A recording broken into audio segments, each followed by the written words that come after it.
All right, everyone. I'm gonna make this pretty quick, but I was a little hesitant to speak on this topic because it is a sensitive topic and a life was lost, right? But there's a story that recently went viral within the last week or so in my hometown here in Nashville, Tennessee, and it occurred in the outer skirts of Nashville in Madison, Tennessee. But pretty much a husband was having an affair on his wife. Now, this is according to what the news is saying.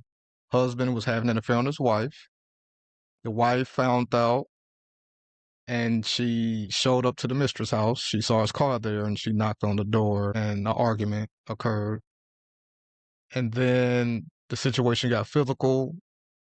The mistress had a firearm and she ended up shooting the wife, and unfortunately, she didn't make it. Now, again, I do want to be respectful when I'm speaking of this because, first, I don't know all of the details because I wasn't there, of course, and the life was lost, right?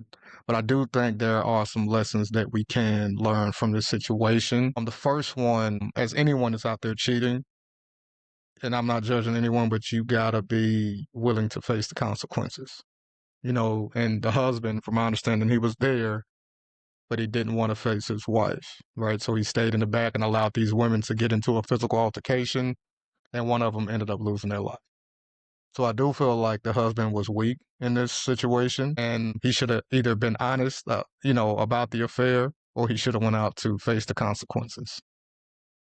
And I do want to point out that I get it's an act of crime. I mean, an act of passion, pardon me. You're highly emotional, but it's not wise to show up to someone's home and cause a conflict, right? Because it's their home. They have the right to defend themselves at their home, right? So I do want to say, for anyone, I just really encourage you to just, try to be wise in your decision making. And I'm not blaming this woman. I don't want to be a victim blamer because she lost her life. But I do encourage all of you to not show up to anyone's home to cause a conflict because that person do have the right to defend themselves. I do want to say rest in peace to the woman. I won't say anyone's name involved, but if you are in the Nashville area or if you're updated on the story, you know who I'm talking about. And I want to say rest in peace. And yeah, I do want to say, let's learn the lessons from this situation. Yeah, spend no effort.